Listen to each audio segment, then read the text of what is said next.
Hello friends, आज के इस वीडियो में हम बात करने वाले हैं क्या माल्टा में 5-6-7 लाख रुपए लगा के आना सही है या नहीं। क्योंकि बहुत सारे लोगों का कमेंट और सवाल था कि भाई मेरा एजेंसी इतना पैसा मांग रहा है, क्या इतना लगा के माल्टा आएंगे तो क्या हम इतना पैसा कितने दिनों में कमा पाएंगे और क्या एक अच्छा पैकेज कमा पाएंगे या नहीं, क्या सिस्टम है माल्टा का जॉब का, ये मैं आज की इस वीडियो में बताने वाला हूँ।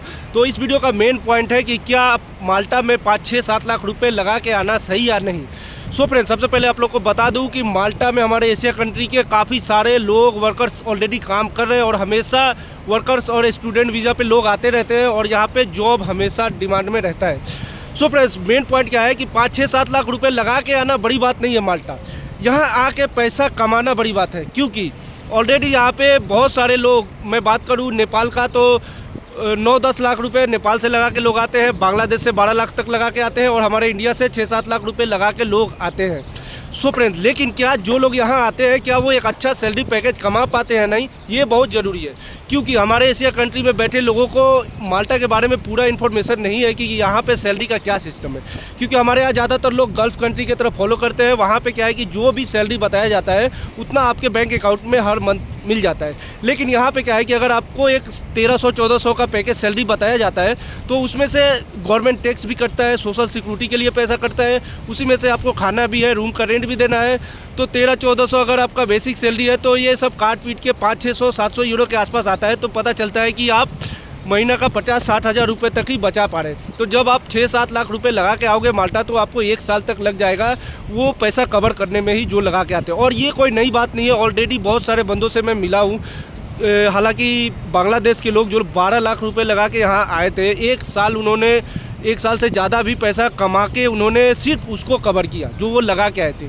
और एक बात मैं आपको बता दूं कि जब आप किसी एजेंसी के थ्रू आओगे, एजेंसी के बारे में मैंने ऑलरेडी अपने वीडियो में बता दिया है, तो थोड़ा आप लोग इस बात पे ध्यान देना कि जब भी किसी एजेंसी के थ्रू आएंगे आप, तो यहाँ पे 2 तरह से लोग आते हैं। एक होता है कि यहाँ पे भी एक एजेंसी होता है और एक डायरेक्ट कंपनी में जॉब मिलता है। तो जब आप डायरेक्ट किसी कंपनी में आते हो तो आपको एक फ्रीडम टाइप का जॉब होता है, कोई टेंशन नहीं होता है, फ्रीडम होकर आप जॉब करते हैं। लेकिन जब आप किसी एजेंसी में आते हो तो यहाँ पे जो एजेंसी है वो आपके साथ एक साल का कॉन्ट्रैक्ट बनाता है।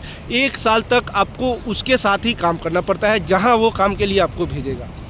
लेकिन जब आप डायरेक्ट किसी कंपनी में हैं तो यहाँ पे ज़्यादातर जो कॉन्ट्रैक्ट होता है इनडिफिनिट कॉन्ट्रैक्ट होता है, यानी कि जब भी चाहो आप कंपनी चेंज कर सकते हो कंपनी के साथ। लेकिन एजेंसी के साथ क्या होता है कि वो 1 साल का कॉन्ट्रैक्ट बनाते हैं और वो अपने हिसाब से आपको अलग अलग कंपनी में भेजते हैं काम के लिए, और कंपनी एजेंसी को सैलरी देता है, एजेंसी आपको सैलरी देता है। ये मैं लगभग हर वीडियो में बताता हूँ। जिन लोगों को एजेंसी के बारे में नॉलेज नहीं है वो मेरे पिछले वीडियो को देखेंगे तो आपको नॉलेज हो जाएगा कि एजेंसी का क्या सिस्टम है। सो फ्रेंड्स, एक बार फिर से पॉइंट पे आके बात करते हैं। तो जब आप लोग 5-6-7 लाख रुपए लगा के किसी एजेंसी के द्वारा माल्टा में जॉब ढूंढ रहे हो तो सबसे पहला आपका हक बनता है कि आप उससे पूछो कि वो आपको यहाँ पर ज़्यादातर पर आवर के हिसाब से सैलरी मिलता है। तो आप ये भी पूछ सकते हो कि पर घंटे का क्या पैकेज मुझे मिलने वाला है या फिर मंथली सैलरी क्या मिलने वाला है। हालांकि मैं एक वीडियो बना चुका हूं कि एक किस रेट पे कितना सैलरी होना चाहिए, तो ये वीडियो का लिंक मैं डिस्क्रिप्शन में दे रहा हूं, आप उसको देख लेना। सो एजेंसी से आप लोग पूछो कि आपको कितना सैलरी दे रहा है, क्या प्रति घंटे का आपका रेट है, तो उससे आपको एक अंदाज़ा लग जाएगा कि आप महीने में कितना बचा पाओगे। और साथ ही जिन लोगों को पता नहीं है कि यहाँ पे और भी किस तरह में पैसा कटता है, तो आप लोग जान लो कि जितना भी आप सैलरी कमाओगे उसमें से 15% यानी कि आपके सैलरी से गवर्नमेंट टैक्स कटेगा और एक सोशल सिक्योरिटी का भी पैसा कटेगा। तो आप जो भी कमाओगे ओवर टाइम लगा के, नॉर्मल बेसिक घंटा लगा के, तो उस हिसाब से आपका एक गवर्नमेंट टैक्स भी कटेगा। उसके बाद आपका रहने का, खाने का, ये वीडियो भी मैं बना चुका हूँ कि यहाँ पे रहने खाने का क्या खर्चा है, लेकिन फिर भी मैं आपको बता देता हूँ कि लगभग आप 450 यूरो लेके चलो कि यहाँ पे रहने और खाने में खर्चा होता है। सो फ्रेंड्स, जब आप 1300-1400 का बेसिक सैलरी पे आते हो तो टैक्स एक मैं नॉर्मल पकड़ लेता हूँ, एकदम एग्जैक्टली नहीं बता रहा हूँ, तो आप पकड़ के चलो 300 टैक्स हो गया, 450 आपके रहने खाने का हो गया, तो 750 तो यही हो गया। फिर आपके पास 400-500 यूरो बचेगा। अगर इंडियन रुपीज़ में कन्वर्ट किया जाए 500 यूरो को तो कितना होता है भाई, 45 हज़ार के आसपास होता है बेसिक। अगर आप ओवर टाइम करोगे तब एक्स्ट्रा मिलेगा, नहीं करोगे तो नहीं मिलेगा। ओवर टाइम में से भी टैक्स कटेगा, ऐसा नहीं है कि ओवर टाइम से टैक्स नहीं कटेगा। सो फ्रेंड्स, मेरे कहने का जो मेन मकसद ये है कि आप 5-6-7 लाख रुपए लगा के आओ, लेकिन पहले आप अपने एजेंसी से बात करो। मेन पॉइंट क्या है कि क्या वो एजेंसी आपको कोई डायरेक्ट कंपनी में भेज रहा है या फिर किसी एजेंसी में भेजेगा, एजेंसी आपको काम देगा, तो आपको एक आइडिया लग जाएगा कि आपका क्या सिस्टम है। अगर आप किसी कंपनी में आ रहे हो, यहाँ पे ध्यान देना आप लोग, अगर किसी कंपनी में आपको एक कम पैकेज में भी भेज रहा है आपका एजेंसी 6-7 लाख रुपए लगा के, तो आप आ जाओ, क्योंकि यहाँ पे आप आओगे 5-6 महीना काम करो उस कंपनी के साथ, उसके बाद आप चाहो तो किसी दूसरे कंपनी में चेंज कर लो। क्योंकि जब यहाँ पे आप आ जाओगे तो आपके पास एक अपॉर्चुनिटी रहेगा, आप डिमांड कर सकते हो सामने वाले कंपनी से कि भाई मुझे इतना यूरो घंटा दोगे तो मैं काम करूँगा। आगे वाला कंपनी खुद पूछता है, मैं बहुत सारे कंपनी में इंटरव्यू दिया हूँ, तो यहाँ पे कंपनी खुद पूछता है कि आपका एक्सपेक्टेड सैलरी क्या है, आप कितना पर आवर घंटा के हिसाब से आप चाहते हो, तो आप बताओगे। अगर उनको इतना में एग्री होंगे तो वो आपको देंगे, वरना नहीं देंगे। लेकिन ये आपको एक बेस्ट अपॉर्चुनिटी होता है जब यहाँ पे आप आ जाओगे किसी कंपनी में तो। लेकिन जब आप किसी एजेंसी में आओगे तो 1 साल उसके साथ ही काम करो। एजेंसी आगे कितना ले रहा है कंपनी से वो आपको पता नहीं है, पता है भी तो कुछ नहीं कर सकते हो, लेकिन जो एजेंसी है वो अपने हिसाब से आपको सैलरी देगा। लाइक एक नॉर्मल में बता देता हूँ, अगर आप कोई लेबर कैटेगरी के जॉब में हो, क्लीनर में, वेटर में, हेल्पर में, तो इन सभी में आपको 4.5-5 यूरो घंटा के हिसाब से ये लोग एजेंसी देते हैं। लेकिन अगर इसी काम में आप किसी कंपनी में हो तो 6-7 यूरो तक मिलता है। और एक ट्रेड की बात की जाए, जैसे कि यहाँ पे इलेक्ट्रीशियन, प्लम्बर, टेक्नीशियन और एसी टेक्नीशियन, वेल्डर, इन सभी टेक्नीशियन में भी बहुत सारा डिमांड यहाँ पे होता है। लेकिन उन सभी में आपको एक बेस्ट पैकेज मिलेगा जब आप किसी कंपनी में आओगे। एक नॉर्मल बात किया जाए तो 8 यूरो से शुरू होता है, 7.5, 8, 9, 10, 11, 12 यूरो तक भी जो लोग पुराने यहाँ पे एक्सपीरियंस वाले लोग हैं वो कमा रहे हैं। लेकिन एक नॉर्मल बात की जाए तो 8-9 यूरो लगभग आप कमा सकते हो। तो अगर आप 8-9 यूरो के घंटे से आप कमाओ, और यहाँ पे मैं बता दूं कि कंस्ट्रक्शन जो कंपनी होता है यहाँ पे मोटा मोटी 10 घंटा हर दिन काम देता ही है। तो उस हिसाब से अगर आपको सैलरी पैकेज दे रहा है आपका एजेंसी, तो आप यहाँ पे एक अच्छा सैलरी कमा पाओगे।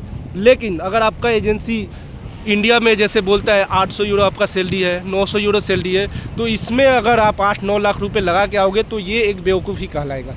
लेकिन अगर आपका सपना है कि मुझे बस यूरोप में एंट्री करना है, तो फिर आप 10 लाख लगा के आओ, कोई फ़र्क नहीं पड़ता है। लेकिन अगर आपका सोच है कि मुझे यूरोप जाके पैसा कमाना है, तो 8-9 लाख रुपए तभी दो, 7-8 या फिर 6 लाख जो भी एजेंसी मांग रहा है इंडिया से, आप तभी दो जब आप जान लो कि वहाँ पे आपको क्या पैकेज सैलरी मिलने वाला है। क्योंकि जब यहाँ पे फर्स्ट मंथ में आप आते हो तो कम से कम मैं आपको बता दूँ 2-3 महीने का स्ट्रगल भी होता है।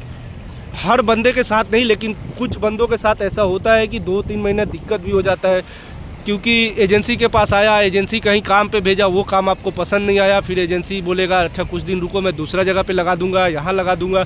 अलग अलग तरह का प्रॉब्लम, अलग अलग तरह का सिस्टम। लेकिन आपको यहाँ पे रहने के लिए पैसे का ज़रूरत है, क्योंकि ये गल्फ कंट्री नहीं है कि आप चले गए, रूम, रहना, खाना पीना कंपनी देगा, नहीं।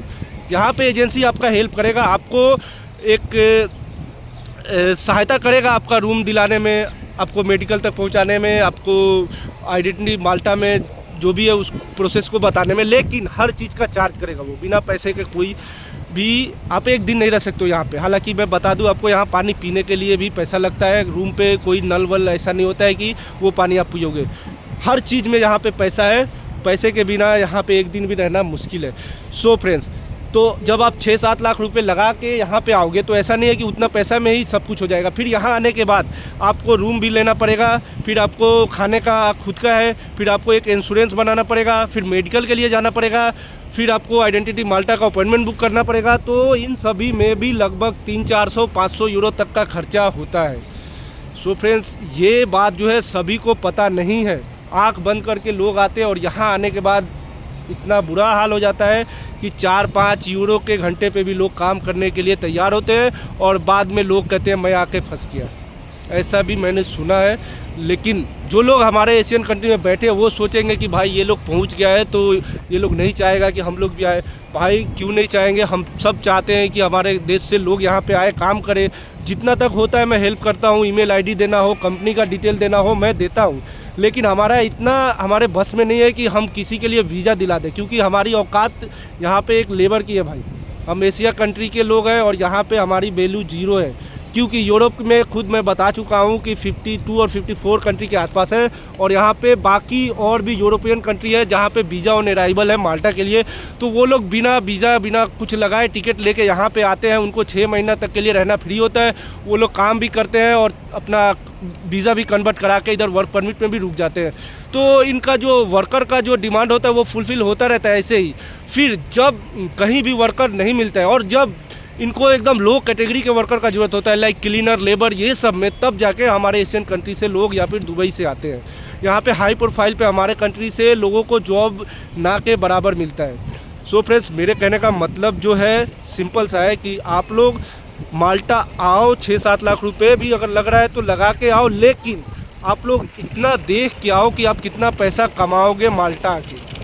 मैं एक नॉर्मल आपको बता दूं तो यहाँ पे हर कोई 1 लाख रुपए महीना का कमा लेता है। मैं भी यहाँ पे महीने का 1 लाख रुपए तक कमा लेता हूँ, बचा लेता हूँ। कमाने की बात की जाए तो मेरा सैलरी 2 लाख तक बन जाता है, लेकिन टैक्स देना, रूम का रेंट देना, ये वो वाईफाई का बिल, ये सब लगा के पॉकेट खर्चा दे हुए के 1 लाख तक सेविंग होता है।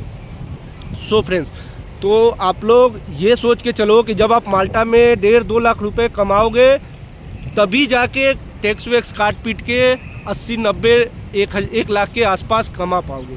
अब बात करते हैं कि माल्टा में अगर आप चाहते हो कि कम पैसे में आ जाओ तो भाई सिंपल सा तरीका है। आपको किसी भी एक गल्फ़ कंट्री का 2 साल का एक्सपीरियंस बनाओ, चाहे आप एशिया में किसी out of India, out of Sri Lanka, out of Bangladesh, out of Pakistan, Nepal 2 साल कम से कम काम करो। वहाँ का एक्सपीरियंस होने के बाद अगर आप ऑनलाइन पे ट्राई करोगे तो यहाँ पे जॉब मिलता है। ऐसा नहीं है कि ऑनलाइन पे जॉब नहीं मिलता है। कुछ ऐसा सीज़न का टाइम होता है, जैसे कि अभी गर्मी का टाइम यहाँ पे शुरू हुआ है। यहाँ पे अभी पे होटल और रेस्टोरेंट में बहुत ही ज़्यादा वर्कर का डिमांड होता है, जो लोग यहाँ पे आए होते हैं। एक बात मैं बता दूँ कि बहुत सारे लोग ऑनलाइन पर जॉब अप्लाई करते हैं, चाहे फेसबुक पे चाहे ऑनलाइन पे, तो उनको रिप्लाई आता है कि अगर आप माल्टा में हैं तो हम आपको जॉब देंगे। तो ये बात बिल्कुल सही है। ये लोग ज़्यादातर ढूंढते हैं कि जो लोग यहाँ पे ऑलरेडी हैं उनको जॉब दे, क्योंकि वीज़ा देने में कागज़ वागज़ ये सब बनाने में काफ़ी सारा टाइम लगता है। तो कुछ लोग यहाँ के कुछ एम्प्लॉयर होते हैं जो ये सब रिस्क लेना नहीं चाहते, वो चाहते हैं कि जो यहाँ पे ऑलरेडी है उनको जॉब दे। लेकिन बहुत सारे कंपनीज़ हैं जो आउट ऑफ माल्टा से, लाइक 3rd कंट्री से हमारे यहाँ से वर्कर्स को कंटिन्यू बुलाते हैं और आते रहते हैं लोग। तो आपको ढूंढना पड़ेगा, आपको ऑनलाइन पर अप्लाई करना पड़ेगा एक अच्छा सा CV, अच्छा प्रोफाइल, अच्छा एक्सपीरियंस बना के, ताकि जब आपका CV आगे किसी कंपनी के HR के पास जाए तो आपके वो CV को पढ़े, ना कि जब आपका रिज्यूम ही देखे तो वो हटा दे कि भाई इसके पास कोई स्किल ही नहीं है, कोई एक्सपीरियंस ही नहीं है, तो फिर इसको बुला के क्या फ़ायदा है। और एक बात मैं आपको बता दूं कि जो लोग अपना CV खुद से नहीं बना सकते हो तो भाई आप क्या यूरोप आओगे। काफ़ी सारे लोग का मैसेज कमेंट आता है कि भाई मेरा CV बना दो। और एक बात की 5-5, 6-6 हज़ार रुपये जो लोग CV के लिए दे रहे हैं, मैं उनको बता दूं कि भाई CV दूसरों से बना लोगे या फिर खुद से बना लोगे, इससे कोई फ़र्क नहीं पड़ता है। फ़र्क पड़ता है आपके डॉक्यूमेंट और एक्सपीरियंस लेटर, आपका जो सर्टिफिकेट है उससे। CV में क्या लिखोगे, जो है आपके पास वही लिखोगे ना। और दूसरा क्या लिखेगा, जिसको 5-6 हज़ार रुपये दे रहे हो एक CV के लिए, वो क्या लिखता है भाई, कुछ नहीं लिखता है। जो आपके पास एक्सपीरियंस है वही लिखना पड़ता है। ये आप खुद से भी कर सकते हो। अगर आप इस CV नहीं बना सकते हो तो फिर आप माल्टा क्या होगे भाई। माल्टा आने के बाद भी खुद से बहुत सारा प्रोसेस करना पड़ता है, और जब आप एक CV नहीं बना पाओगे तो क्या करोगे आप माल्टा या फिर कोई भी यूरोप कंट्री में कैसे आओगे। सो मेरा कहने का मकसद ये है कि किसी को 5-6 हज़ार रुपये मत दो CV बनाने के लिए। यूट्यूब पे बहुत सारे वीडियो पड़े हुए हैं कैसे CV बनाना है। यूरोप पास का वेबसाइट में जाओ और CV अपना बनाओ, और CV बना के ऑनलाइन पे ट्राई करते रहो। ऐसा नहीं है कि सिर्फ 2-4 अप्लाई किए, रिप्लाई नहीं आया, आप हार मान जाओ, ऐसा नहीं होता है भाई। मैंने भी बहुत ट्राई किया, बहुत ट्राई करने के बाद मुझे ऐसा चांस मिला और मैं माल्टा आया। और मैंने अपने वीडियो में बता रखा है कि मुझे माल्टा आने में कितना खर्च हुआ। मैं ऑनलाइन पे अप्लाई करके आया, मेरा इतना बजट नहीं था कि 3-4 लाख रुपए लगा के मैं माल्टा हूँ, लेकिन मेरे अंदर एक हौसला था कि शायद मुझे जॉब मिल सकता है माल्टा में। और मैंने कंटिन्यू ट्राई करते मुझे माल्टा में फाइनली जॉब मिला, और मैं 2 लाख के अंदर में माल्टा आके सेटल हो गया। टोटल 2 लाख इसलिए क्योंकि 1 लाख रुपए मुझे इंडिया से माल्टा तक आने में लगा, और माल्टा में आने के बाद मुझे 2-3 महीने थोड़ा स्ट्रगल था। वो करने के बाद में जो खाने का, रहने का, ये सब पैसा दे के ID बनाने तक का खर्चा में 2 लाख तक आ गया। सो फ्रेंड्स, उम्मीद करता हूँ कि आप लोगों को बहुत ही अच्छा इन्फॉर्मेशन मिला होगा इस वीडियो से। और मेन टॉपिक जो था 7-8 लाख रुपए लगा के माल्टा ना क्या सही या नहीं, तो अब आप लोग खुद ही सोच लो कि आपको क्या करना चाहिए। अगर आपका सपना है सिर्फ यूरोप में एंट्री करने का, तो फिर आप आ जाओ, 7-8 लाख 10 लाख रुपए भी लगा के आ जाओ। लेकिन अगर आपका सपना है पैसा कमाने का, तो फिर आपको एक पैकेज दे के आना पड़ेगा। अपने एजेंसी, अपने कंपनी से बात करो कि आपको कितना पैकेज सैलरी दे रहा है। आप अपना हिसाब मिलाओ कि टैक्स काटने के बाद, रहने के बाद, खाना खाने के बाद कितना पैसा महीने का बच रहा है। और एक बात यहाँ पे ध्यान दो आप लोग, अगर आपका सपना है कि कैसे भी माल्टा चले जाओ 8-9-10 लाख लगा के, 1 साल अगर आप पैसा नहीं भी कमाओगे तो कोई फ़र्क नहीं पड़ता है आपको, आपके फैमिली को, तो बेशक आप आ जाओ 8-9 लाख रुपए लगा के। 1 साल आप एजेंसी के साथ काम करो, और जितना भी आप फिर भी एजेंसी के साथ करोगे तो 60, 70, 80, 90 हज़ार तक भी कमा सकते हो, अगर किस्मत अच्छा जगह आपको भेज दे तो। क्योंकि एजेंसी भी अलग अलग तरह पे जगह पे भेजता है, कहीं कहीं पे सिर्फ 8 घंटा काम होता है, कहीं कहीं पे 10 घंटा होता है। तो ये डिपेंड करता है आपके लक पे। अगर अच्छा लक हुआ आपका अच्छा एजेंसी आपको मिल गया, अच्छा जगह पे काम देता है, तो भी आप 1 लाख तक भी कमा सकते हो एजेंसी के थ्रू। लेकिन चांस कम होता है, ये किस्मत पे निर्भर होता है। सो फ्रेंड्स, ये बात आपको बताना बहुत ही ज़रूरी था, क्योंकि काफ़ी सारे लोग का सवाल था। तो मुझे उम्मीद है कि आपका जो डाउट होगा ये क्लियर हो गया होगा। सो फ्रेंड्स, अब सिर्फ एक ही रिक्वेस्ट है आपसे कि प्लीज़ मेरे चैनल को सब्सक्राइब कर लो, ताकि मैं फ्यूचर में जो भी इन्फॉर्मेशन वीडियो डालूंगा वो उसका नोटिफिकेशन आपको मिल जाए। और ऑलरेडी मैंने काफ़ी सारे वीडियो बना रखा है। काफ़ी सारे लोगों का कमेंट आता है कि भाई ऑनलाइन अप्लाई कैसे करें, भाई माल्टा में ये क्या वो क्या। तो मैं ऑलरेडी सब टॉपिक पे वीडियो बना चुका हूँ। आप लोग मेरे प्रोफाइल में जाके, चैनल पे जाके देखो वीडियो को, तो फिर आपको हर सवाल का जवाब मिल जाएगा। फिर भी आपको लगता है कि आपके मन में कोई सवाल है, तो कॉमेंट बॉक्स में आप लोग लिखो, मैं उसका जवाब आपको दूंगा। और उम्मीद करता हूँ कि वीडियो आप लोग को पसंद आया होगा। मिलते हैं फिर नेक्स्ट वीडियो में किसी नेक्स्ट टॉपिक पे, तब तक के लिए धन्यवाद।